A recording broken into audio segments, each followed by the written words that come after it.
Okay, great. I think we can start. I know we're just over 1 o'clock.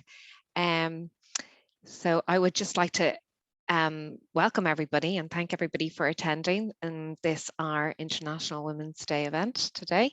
As I think many of us are aware, the theme this year is breaking the bias. And I think when we started discussing it as a team, we started talking about our own biases and the presumptions and assumptions that we make every day that we don't even realize we make, and how they then manifest in behavior. And we started having conversations around, well, you know, if we have these assumptions and if we're eliciting certain types of behavior, and then we are delivering services, how is that impacting on the services that we deliver our users? And it started a conversation around the work that we're doing in the Quartz service on our modernisation programme and how we're taking a very user-centric approach to that, and how we're very keen to understand how behaviours and biases impact the work that we do, with curiosity, I would say, not with judgment. And so that's how we came up today with this event today, because the modernisation programme are very aware of behaviour, and we are looking at developing user-centric services, and vital to that is behaviour and behavioural insights. And so we are very lucky on the modernisation programme advisory group, which is made up of experts from all over the world, that we have Clare Delargy on that group. And Clare Delargy is a member of the Behavioural Insights Team in the UK. And they work with government to apply behavioural insights to improve how members of the public interact with government services.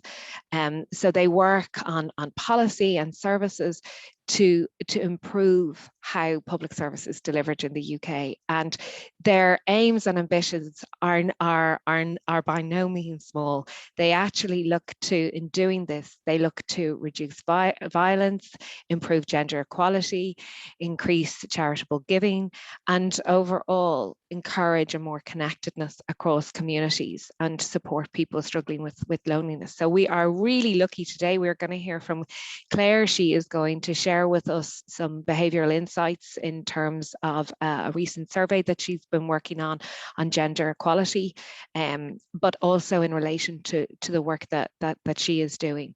And also we're going to hear from the modernisation programme, Emer Darcy, who is a head of family law on the modernisation programme, the Quartz service, is going to talk to us about how we are designing services with the user at the centre. And involved in that is looking under the bonnet and understanding data better, and looking at that with curiosity and without judgment around how we design services with the user in mind. And the work that she's doing with her two colleagues, Hilary and Claire from Deloitte. Claire's also working on the civil reform programme for the modernisation programme, and they've very kindly put together a video for us to watch, where they're in kind of a TED Talk kind of setup to bring us through some of the work that they're doing. So I would invite anybody who has questions to avail of the Q&A in the Zoom, and just to let you know that this event is being recorded. So if you have colleagues who haven't had a chance to come on today, that they can view it later at a later date. So I'll hand it over to Claire now. Clare Delargy, thank you very much. Thanks very much, and hi everybody. Give me just a second now to share my screen.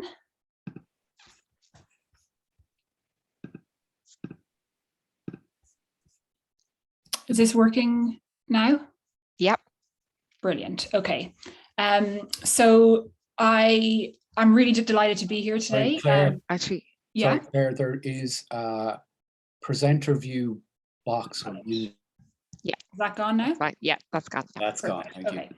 So yeah, very, very happy to be here today and to speak to all of you about the work that we do in the Behavioural Insights team in London. As you can probably guess from my accent, I'm Irish, so very, very keen to kind of share more about our work in Dublin and other places, and always kind of happy to chat about how we can do more of this work in an Irish context, which is why it's been so great to be involved in the modernisation programme.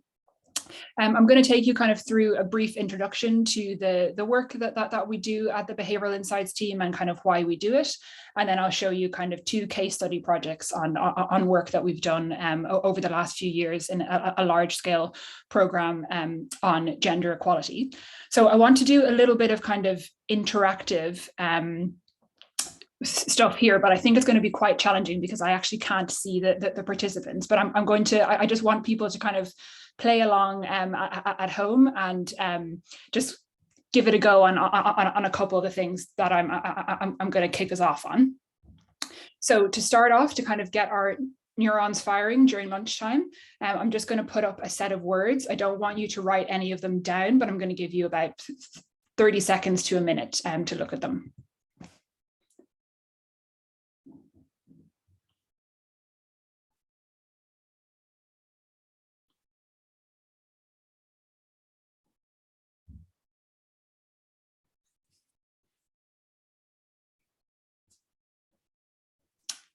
Okay, so hopefully everyone got a good look at those there. And now please take a moment at home to write down as many of those words as you can remember.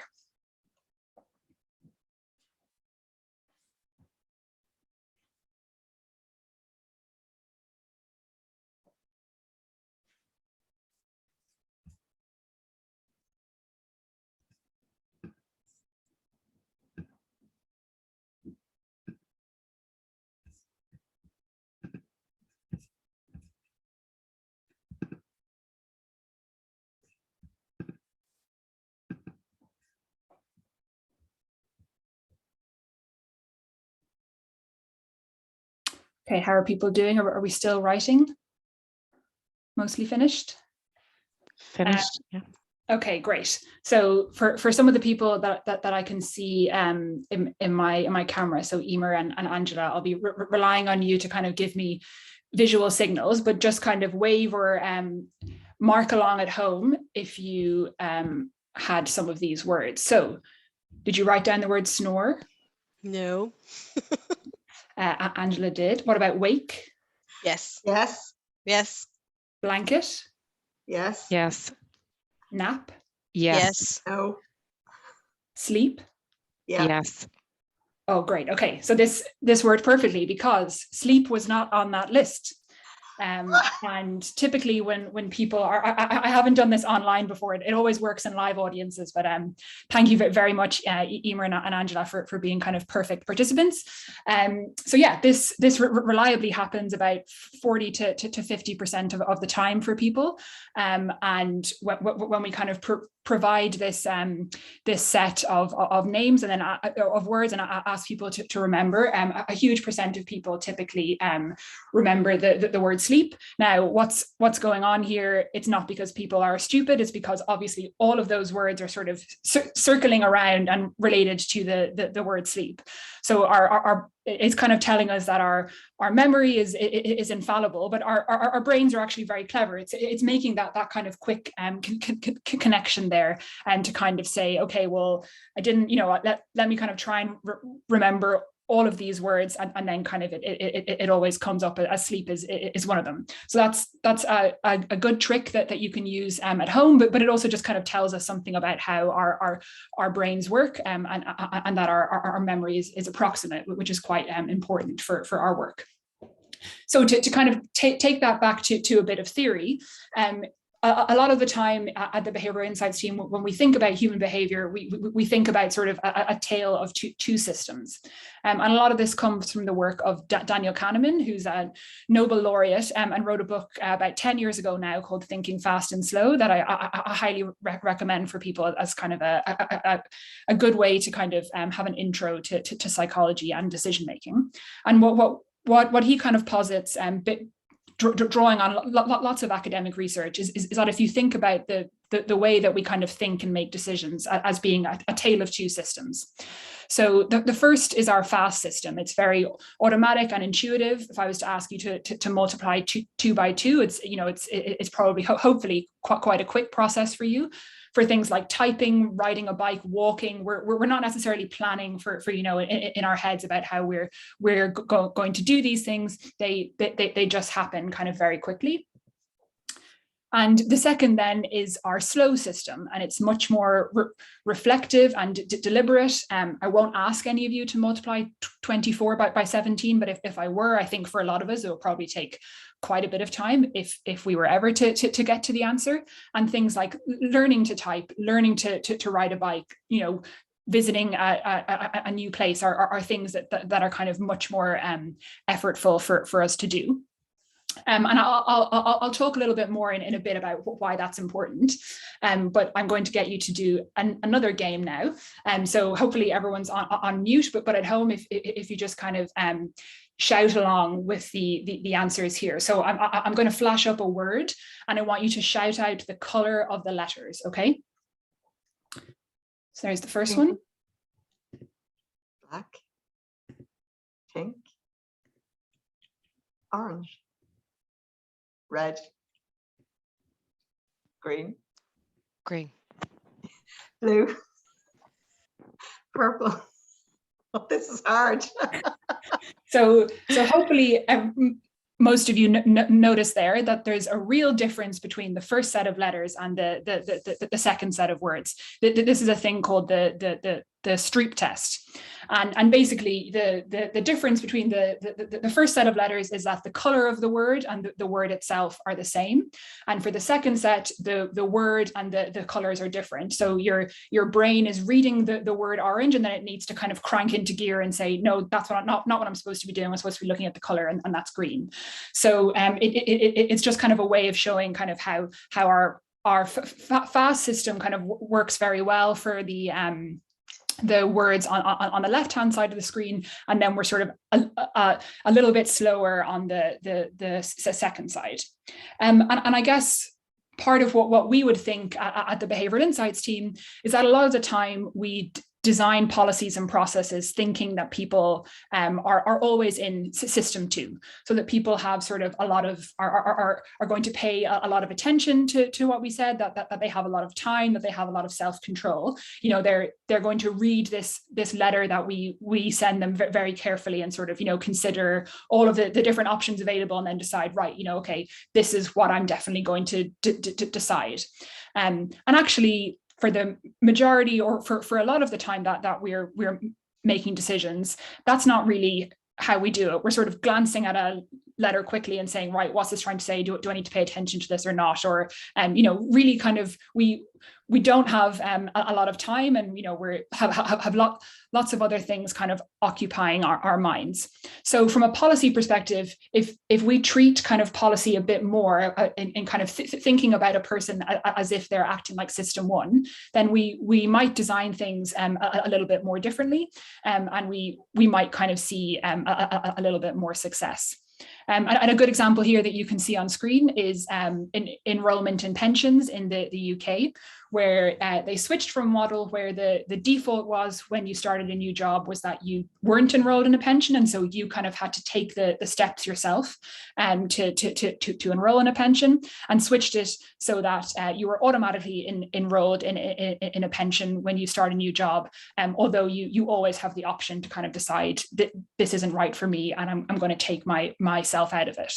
So you're always, as much as possible, trying to preserve people's freedom of choice, but hopefully helping them to do something that, a lot of the evidence says that most of us do want to kind of save for a pension. It might just be that we're putting it off, or we sort of say, oh yeah, I'll tackle that next week, and then it just kind of keeps going on.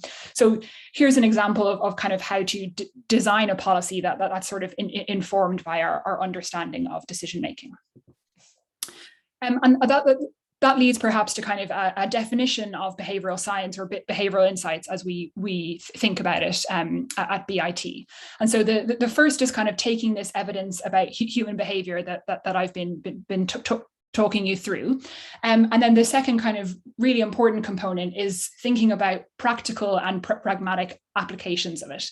So we're not really interested in sort of, writing up nice and fancy academic papers or sort of thinking a lot about theory, although of course that is very important. We're really thinking about what are the problems that kind of face citizens and governments and organizations, and how can we use this kind of work to inform it. And the third and kind of very important aspect of this work as well is that we robustly evaluate all of the work that we do. So although I was able kind of there to show that about half of people are going to incorrectly recall the word sleep, in no way are we able to perfectly predict how people are going to behave. And if we were, we'd be able to kind of design things very well. But if we're really kind of trying to think about changing behavior, then when we make these kind of changes, we should always sort of have an evaluation protocol in mind that tells us we are very confident that any change that we made is a result, that any kind of change that we observe in people's behavior is a result of the intervention that we've designed. And primarily, though not exclusively at BIT, we do that through the use of what are called randomized controlled trials. And you may know them as A/B tests. In medicine, they're called clinical trials, and they're sort of ways of randomly allocating people to sort of to see different types of treatments or interventions, and then measuring the impact on them.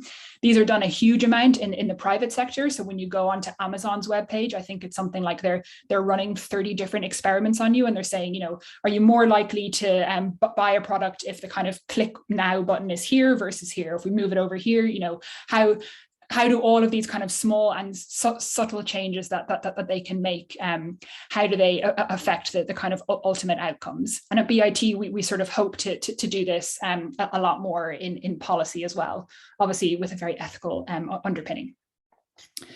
And so one thing that I kind of wanted to impart today is that at BIT, when we're thinking about human behavior, we have sort of an acronym in mind that I think people have found quite useful, and that's called EAST. There's a free publication on our website about this, which gives you kind of lots of examples and a little bit more understanding. But essentially, if you want someone to do something, you need to, as much as possible, try and make it easy, attractive, social, and timely.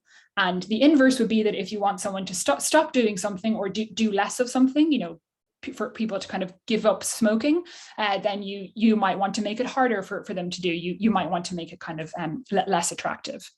I think the most important one in these, and sort of in my work, the area that I think there's a huge amount of scope in terms of government and other services, is thinking about how easy is it for people to do the things that we want them to do. And I mentioned that in sort of the letters that you might be sending out to people and communications. How simple is the language? Is it comprehensible to someone maybe who hasn't completed secondary school? Is the kind of thing that you need them to do up in bold at the top of the letter, or is it kind of buried 5 pages deep? So really, when we're thinking about asking the public to do things, or telling the public to do things, on our side, we can try and kind of think about, have I made it really as simple and as easy as possible? And obviously, I'm sure for a lot of the kind of work that people here do, there are very good reasons for things to kind of be complicated, and for particular kind of steps and checks to be in place. So it's not about kind of getting rid of everything, but it's kind of for each additional kind of step that you put in a process, asking yourself, is this really kind of necessary? The next step in the process then is thinking about, how do you make something attractive? That's less about kind of making something fun or cool, which is often difficult from a policy perspective, but thinking about it in terms of catching people's attention. Have you made it salient, the exact thing that you need them to do, and kind of are you able to reach the exact audience that you need to reach? Next up then is social, which is this idea that we are very heavily influenced by what other people around us are doing and what we think other people are doing. And I guess the pandemic and kind of the sort of collective behavior over the past few years has been very instructive in that. And actually, I'm sure there are lots of people on this call, and I myself am quite similar, that, you know, a lot of us don't think that we are influenced by other people. So we might think that other people are, but you kind of say, oh, you know, I'm making my own decisions. But actually, sort of collectively, when you look at people's behavior and in some of the projects that we've run, telling people what the norm is can actually have quite a large impact on behavior. And the last thing then is thinking about, how do we make things timely? So how do we sort of pick the right time to design and intervene and sort of have a new intervention? So are we reminding people to do something at the most opportune time in a process, or are we telling them to do something, you know, that we don't actually, that they don't actually need to kind of do for a couple of months? So really kind of thinking about being intentional around, when should we be communicating this to somebody, or when in the process should this piece of information or step come. And I suppose I'll end my brief introduction here by saying that, but by no means at BIT do we advocate for replacing kind of existing policy levers just with behavioral insights or just with nudges. And actually, the way that we tend to think about it is that they can be they can stand alongside traditional policy levers, and they can also enrich traditional policy levers. So you can think about, over there on the left-hand side of the slide, in information provision. Can you think about the information that you provide to people, and sort of, you know, consider the kind of behavioral components around how to make that information easier to interpret or more attractive, or that kind of thing. And then far over on the right-hand side, where we're talking about systemic rules and regulation, you can think about designing these kind of systems and rules, again, with human behavior in mind. And there's a good example of this, which is an EU law, I believe, called the credit card cooling off period. And so a lot of what we know about people's kind of financial purchasing behavior is that we often, or many people, sort of tend to purchase something in the heat of the moment that might kind of exceed their budget, and then really come to regret it in kind of the coming days. And so, given that we know that about human behavior, instead of kind of trying to fix the fact that people kind of do make these purchases, although, you know, in an ideal world people wouldn't be, you give them a cooling off period on their credit card, where they can kind of, you know, wake up the next day and say, oh God, I really can't afford to purchase this, and I'm going to return it now. So that's a way that kind of the rules and regulations that we put in place can kind of be informed by this decision making. So now I'll talk you through a project that we ran over the last few years with the Government Equalities Office in the UK, which is responsible for, among other things, gender equality and a number of other kind of responsibilities. And we called this program GABI, so that's Gender and Behavioural Insights. And what we were doing as part of this work was looking to kind of create new evidence for what works to advance gender equality in the workplace, primarily by driving behaviour change and with a focus on the UK labour market. And we produced actionable insights across 3 themes. So the first was making flexible recruiting the norm, which I'll talk about. The second was making recruitment fair, which I won't be dealing with today. And the third was about sharing parental care, which I will chat you through as well. So when we think about normalizing flexible working, and this is pre-pandemic work, so I think anything that we see here, we kind of expect a lot of the kind of numbers to kind of be higher than they even were for this work. We worked with the online jobs platform Indeed to encourage employers to offer flexible work. And why might you want to do that? So Actually, about 90% of those who are looking for work would prefer flexibility. But in terms of the job adverts that are available, only about 15% of them currently offer flexibility. So there's a real mismatch there between people who are looking for more flexibility and then what they kind of see on offer. And that could be for a number of reasons. It could be because those jobs really aren't suited for flexibility, or it could just be because the people who are posting the jobs didn't really realize that, you know, they could kind of tell people that the job is flexible, or they hadn't really kind of considered it before. So what we decided to do for this work was to prompt the employers at the point that they were posting the job ad. So you can see the example there on the left where the text kind of says, all of these fields are optional, but including them may strengthen your job post. And then you can add the flexible working options that you would consider for the role.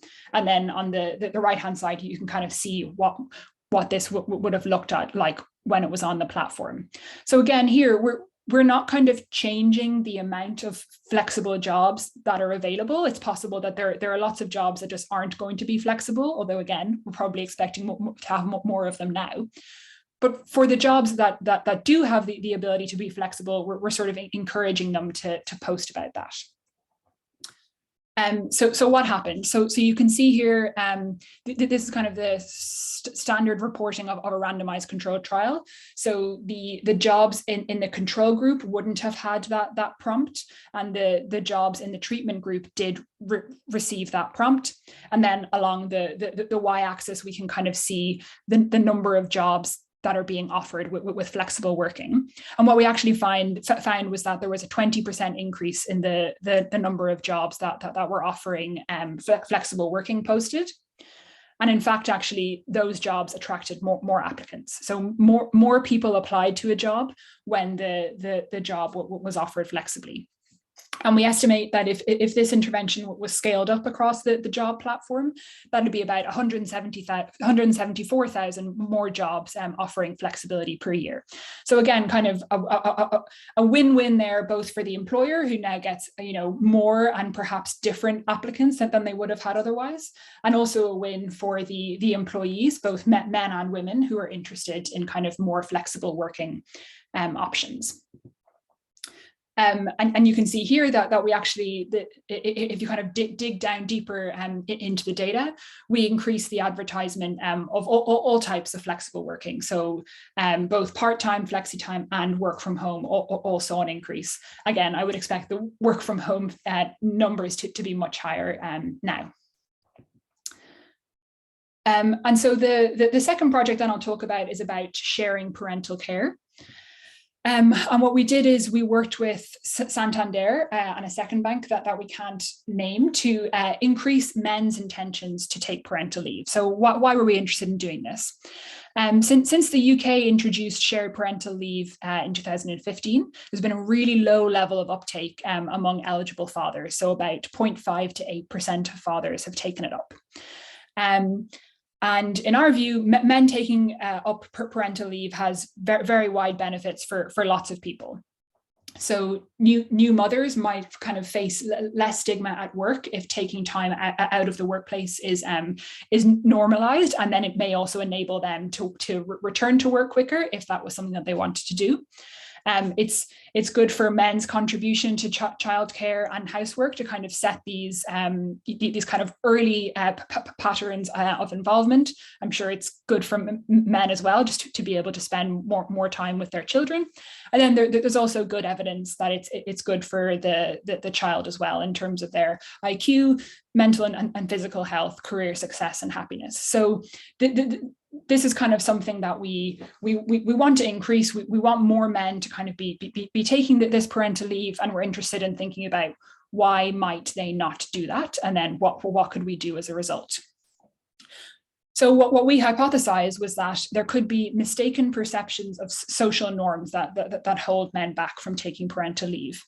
That is, that men might want to take it, but think that others around them would disapprove of them for taking it. So they might have this correct or incorrect view of sort of what the general consensus is on shared parental leave.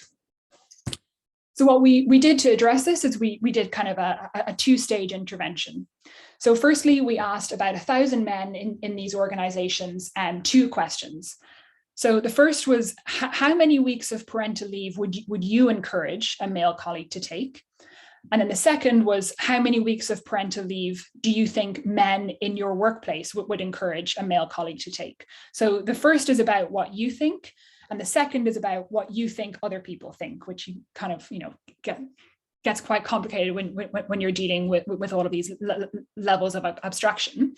But what we found, perhaps predictably, was that the vast majority of male respondents said that they would encourage their male colleagues to take take 5 weeks, and also that kind of about 100% would encourage their male colleagues to work flexibly. So here you can kind of see that we're able to kind of construct that orange kind of bit of text. So we're able to kind of gather the information about what most men in this workplace think. And then what do? We give that information back to another set of male employees. So we tell them, most men in your organization are in favor of taking leave and would encourage you and others to take it, and similarly for flexible working. And then we ask them how likely they were to take shared parental leave. And again, what we found is that we significantly increased the number of men intending to take between 5 and 8 weeks of parental leave by about 12.5 percentage points. So just telling them this information, that it was sort of a more socially approved of behavior than perhaps they might have thought, changed their intention to take leave itself. Which again sort of hasn't changed the policy, but hopefully will kind of have a knock-on effect to more men taking it. And I think I'm at the end of my set of slides now, perhaps a little bit early. But I think I'll just leave you with the EAST acronym, which I think is kind of hopefully something that you can think about in your day-to-day jobs and the work that you do, especially if you're kind of in a role that's dealing with kind of frontline work with the public, but also kind of as important in how we sort of design internal and other places, particularly if we're kind of trying to change the behavior of our fellow kind of staff members. And yeah, thanks very much. And I'm happy to answer kind of questions. I think that'll be at the end. Thanks a million, Claire. Thank you very much. It's really interesting, actually. A friend of mine in his workplace, they just started going around, the men started going around talking about parental leave. And they saw the increase, it just started to increase, that it became socially acceptable because people just started talking about it, as simple as that. So thank you very much. If anybody has any questions, if you want to put them in the Q&A in the Zoom, we can field those questions at the end. So now I'm going to hand over to something we prepared earlier. Emer and her team have put together a TED Talk style video for us to introduce us to some of their design thinking. Good afternoon, everyone, and you're very welcome to our day after International Women's Day visual podcast. So today we are here to talk about the bias that exists in both data and design and how that can have an impact on our lives. But before we give you more details about that, we're all going to introduce ourselves. My name is Emer Darcy. I work in the Court Service and I'm leading the Family Law Reform workstream of the Court Service Modernisation Programme. Thanks, Emer. Hi, my name is Hilary Gowdy. I'm a service designer at Deloitte Digital and I work as part of the Family Law Reform team. Hi, my name is Clare Delargy and I'm a service designer with Deloitte Digital here in Dublin, and I'm currently working as part of the Civil Reform Programme. So how did we get here today? Well, the short answer is bathrooms. Hilary, I think we bonded over this whole idea when we were looking at the buildings and facilities work. Yes, and maize snacks, just to remind everyone, there's a data gap of maize snacks needs to be addressed. Yes, we focus on the key important issues in life. But to come back to the bathrooms for a moment, when we were looking at the buildings and facilities work for family law, we came across a book by Caroline Criado Perez called Invisible Women. And in that book, Caroline speaks about the assumptions that are made within data and how that can have an impact on medical research or on the world around us. Some of it can get quite complicated. So just to, I suppose, highlight what we're talking about, we have taken a very simple approach to highlighting it. And we've conducted the Great Quartz Bathroom Audit of 2022, which is neither particularly great nor particularly an audit. But, you know, it's just to highlight what we're talking about. So the first thing we did was we counted the number of bathrooms that we have. Happy days, equality all around, 50-50, fantastic. But then we opened the doors and we counted inside the facilities. And then things start to get a little bit less equal. The final piece of data was where we overlaid the sex aggregated data based on the gender breakdown in a particular location. And we discovered that each of the men have 2 facilities each, but 8.3 women have to share 1 bathroom. So that's why there's always queues, because there's a 0.3 of a lady there. Absolutely. In the nightclub. In the 0.3, nightclub. the lady is the one who pushes everything. Terrible. Sounds painful, Emer. So, you know, we're joking about bathrooms and the queues in nightclubs and the inconvenience to us, but that gap in data can actually have quite a harmful impact sometimes. So Claire, I'm putting you on the spot. Okay. And I'm going to ask you, what is your understanding of heart attack symptoms? Okay. Didn't do first aid, but I'm going to say pain in the chest, pain in your arm, and you're probably unconscious. Okay, not a bad guess. And that's perfect for a man. But women show very different symptoms for a heart attack. They might sweat if they haven't been doing any activity. But it can also take up to 4 weeks for women's symptoms to show, because they might it might come across as indigestion or general pain in their jaw. And the reason we don't know these details, or they're not as well known, is because of Reference Man, who is kind of an anti-hero, to be perfectly honest. If you don't meet the requirements for Reference Man, then there's a good chance that parts of the world just don't work very well for you. If you're not the same size, shape, weight as Reference Man, there's a lot of impact on the world around you. So if you don't look like Ben Affleck. If you don't look like Ben Affleck. Yeah, that's the problem. We don't look like Ben Affleck, yeah. So Claire, you were doing a little bit of research. Yeah, so when I first started talking to Emer about the gender data gap, I wasn't too sure how it affected me and the everyday products and services I use. To be honest, I assumed that products that were designed towards a particular stereotype of a gender would be very obviously so. And I started looking at cars to start. Okay. And, I Googled, what's a car designed for a man? What does that look like? So I came up with results like this. So this would be apparently a car for the stereotype of Reference Man here. So strong, powerful, could definitely crush my little Yaris on the motorway. And then, looking at its female counterpart, we have the lovely La Femme from, I think, 1955. Didn't sell very many units, but came with its own matching purse and parasol. That's very handy. Every woman needs for Yeah. her car. Oh, yeah. For me. Woman's best friend. Yeah. But I guess when you look at the reality of the situation now, so if you look at an average car, the gender data gap does show, but in a more subtle way. Okay.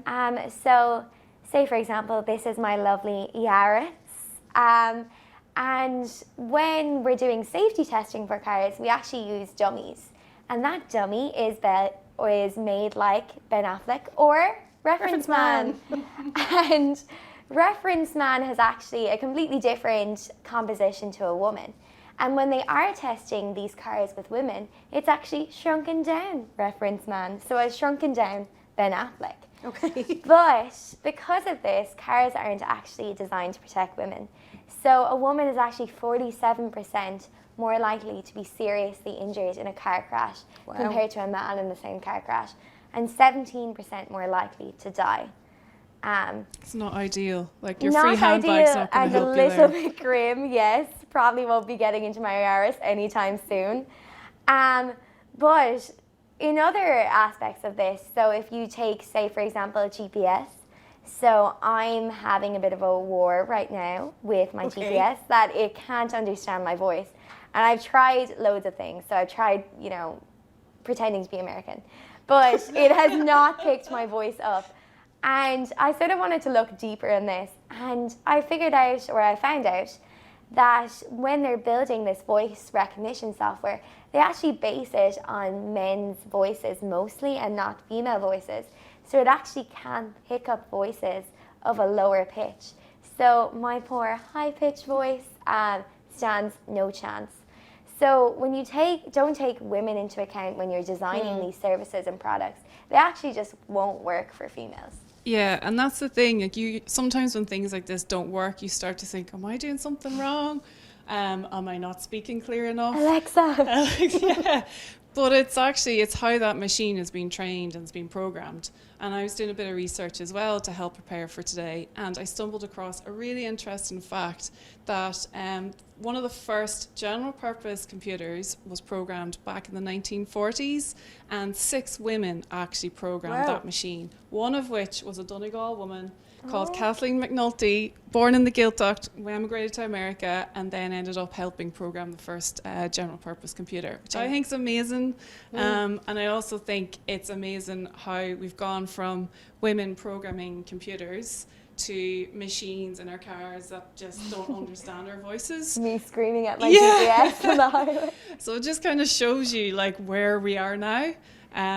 But I just to give a shout out to Kathleen. Well done, Kathleen. And she's not somebody we learned about at school. No. But it's not all bad news. You'll be glad to know. So when people are aware that this data gap exists and there is an impact on design and also possibly harm being caused to people, people are starting to do something about it. So Karlskrona in Sweden decided to do a gender audit of all of their policies. And the person responsible for gritting the roads laughed and said, well, that's not going to impact on my area of work, to which, of course, the auditors said, we'll start with you. So where they started with was they gathered information from hospitals in terms of slip, trips and falls. And they discovered that 75% of pedestrian accidents happened during winter icy conditions. And of those 75%, 69% were women. So they decided to do a little bit more research again, just like with our bathrooms, doing another layer of research. And they discovered that men and women were using the roads differently. So predominantly men would take 1 or 2 longer journeys generally in the car. Women were making a lot of smaller journeys, which they call trip chaining. So the women might bring the children to school, they might go meet somebody for coffee, they might provide care for somebody, and they might use public transport. So what they decided to do was to reprioritize the order in which the roads were gritted. So they gritted the footpaths first, then the cycle lanes, and lastly the roads, which was an inversion of what had been happening. So the cost of the slips, trips and falls had been conservatively estimated at about €3 million per winter season. But the accidents reduced by 50% just by changing the order in which they gritted the roads. So not only is there less harm being done to people, there's also an economic benefit to understanding how people are using the world around them and jumping in behind that data to get a better understanding. I think that's a really interesting example where bias is there, but it's not being put there deliberately. So it's like inadvertently bias designed into how they do the road gritting, which is mental. And that's something, I guess, you know, in service design, you're always very mindful of, is to not just go on our own assumptions and don't just base decision based on what we think will work. You have to really understand the people at the center of your service, the people who provide that service as well. Like, services are complicated. There's a lot of component parts to them. But if you want to reimagine your service, you need to really think of who actually uses it and how can you accommodate them. And one of the ways of doing that is through the use of personas. Yeah, so personas are a really useful tool in service design. So basically they're like descriptions of the players in your service. So they're basically archetypes that will give information on like a user's wants, needs, goals, and all those good things. But I guess the common misconception about personas is that they're sort of plucked out of nowhere. And it's actually not like that. So what they are an aggregate of all this data we've collected. So they're sort of like a list of the common traits that we find in our users. And in order to get those common traits, you have to do loads of research. So as part of the civil reform team, we did this research, and we spoke to users, the judiciary, staff members. We spoke to support services.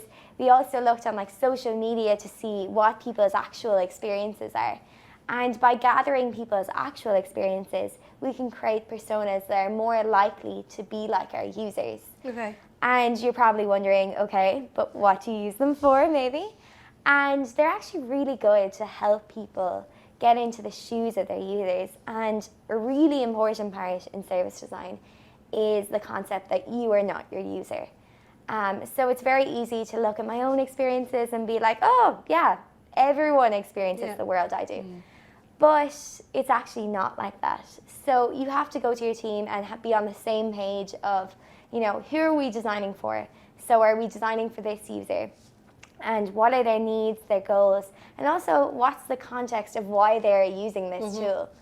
And by doing this, we can create this sort of empathy or this bond with our user, which is really important. And it also informs how we will then design for them and understand them. Yeah, and they played a vital role in the family law buildings work that we did, and figuring out what requirements would inform, a future design of those types of buildings. And we literally walked in their shoes. We went through the front door, we queued for the bathrooms, but there was enough bathrooms for the women, so that was fine. Yeah. So, but it was to help us understand how people will navigate and flow through the building. Why are they there? How often will they be there? Who else is there with them? And the different reasons people are there. They've got public users. We have our court staff. We have our more vulnerable users as well, who have their own requirements and needs. And we also have people who are working there, like our legal practitioners. So they're really useful as a communication tool to keep that empathy and to remember who we are designing for, why we are designing for them, and sort of define the requirements as we went through that piece of work. That's really interesting, and I know both of you have very personal reasons why you became service designers. So do you want to share why service design became important to you? Yeah, so growing up in Donegal during the 80s, I'm giving away my age now. Just it's all right, I'm older, you're fine. 98. So yeah, I think growing up, my dad had multiple sclerosis, and around the time when I was born, he was actually in a wheelchair full time. So it kind of gave me a bit of a different perspective in terms of, my own experience, seeing how he experienced the world, how my mum had, cared for him, her experience, and sort of seeing how, we don't all experience the world the same way.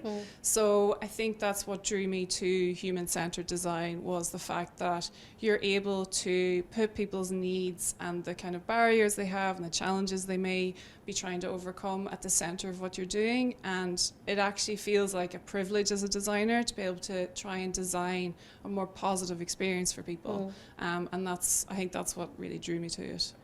Yeah, I think I had a similar sort of way into service design. So I started doing graphic design, and in college, to be honest, I had no idea what service design was. And it's something I sort of fell into as the years went on.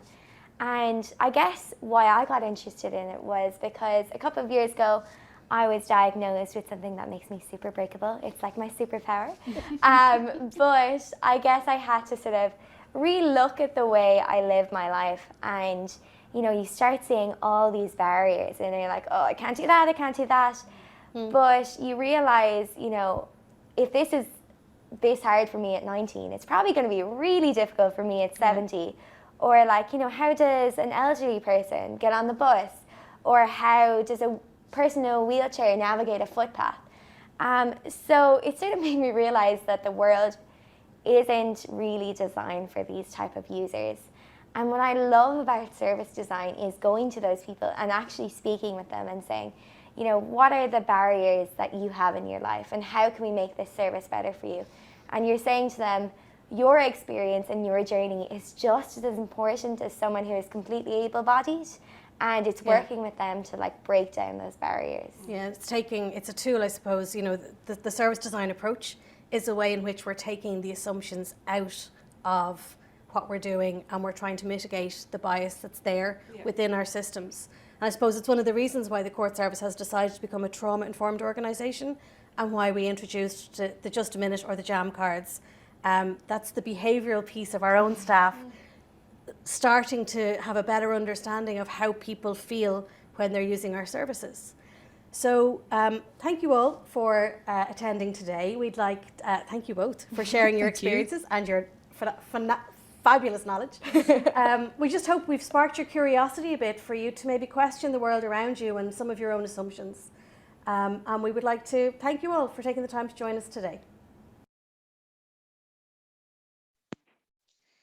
Thanks. That was really, really interesting, Emer, Claire and Hilary, and it just gives an insight into some of the work that we're doing in the Court Service around how we're trying to better design the services that we offer. I'd love to ask Emer, was there anything in particular, or Claire or Hilary, in your work, is there anything in particular that, you know, users have come back and explained is particularly challenging, that you thought, oh God, that's something something small or something big that if we just did that would make a massive difference?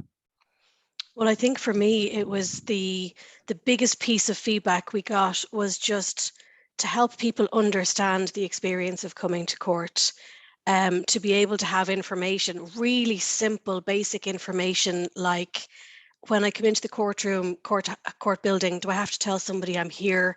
How does my name get called? How do I know what courtroom I'm in? Those very simple things. And what struck me was when we started doing the scripts for that piece of information, and we started engaging with the judiciary, county registrars and legal practitioners, they were also able to add additional pieces that we hadn't thought about. So, I mean, one solicitor suggested people really need to know about something like a call over. You know, you don't want somebody to think that they come to court once and then they leave the building. The call over is just the judicial check-in for the day. And for me, I think that's one of the strongest things that we can offer. It's such a small thing to be able to do for people. It is time consuming, but you know, Hilary and Claire have been contributing to scripts and design and videos and how information looks. And as Clare Delargy mentioned earlier, people don't have time to take on board lots of information. And when we add in the trauma lens, which further impacts on people's ability to just absorb information, it's really important that we take that collective approach to making the information as clear and quick and simple for people as possible. So it's following that at least model as well. Great. And Hilary and Claire, was there anything else anything that you learned that you thought, oh my God, if we could just do that one small thing, that would be great, or one big thing? I think from the civil reform team, we've been working on a 360 tool. The first time I went to the Four Courts, I got devastatingly lost, and the buildings are a little hard to navigate. So what we're doing is creating a tool that's a bit like Google Maps, that allows the user to navigate the courthouse before they actually show up on the day. And I think that's really important because, to be honest, even myself walking into the courthouse and I knew where I was going was a little bit daunting. So I can't imagine for someone who's going to be heard in the courthouse how that must feel. So allowing people to experience what the court is like before they actually go there is something that is really important, and I think is going to have great improvements for users themselves. Yeah, it's incredible the amount of anxiety people can build up just trying to work out where they're going to park their car and how much it might cost them. You know, it could cost them €7, it could cost them 25. They don't know how long they're going to be in court, and some people may not have that money. So it's those small things. And yourself, Hilary? Yeah, I guess just similar to Emer, you know, providing people information about where you sit when you're actually in a courtroom, what facilities are actually at the building, all of the sort of what happens on the day, And, you know, we've actually been doing user interviews recently for a separate piece of work. And they have said to us, if only there was a video that just told us what to expect on the day. So it's kind of confirmed, like, yeah, we are delivering the right sort of information to people in the right format as well, just to kind of help lift the veil behind what actually goes on in a family law course. So I think that's been really positive so far. Great, thanks. I'll open it up to the panelists. We don't have any questions in the Q&A. We did get one question, and that was, could people get access to Claire's very interesting slides? So we will provide them to those that have registered and attended today. We will issue them on. So thanks, Claire, for sharing them with us. Well, I'd be keen to hear if any of the panelists have any questions for one another. I have a question for Claire, but I'll open it up to yourselves. I was just struck by the, you know, system 1 and system 2 brains, and how we do make assumptions when we send correspondence out, for example, to people. We make assumptions that they will read to the end of the letter. And we don't take into account that perhaps the reading age isn't just go, you know, people join the civil service have to pass a test to get in.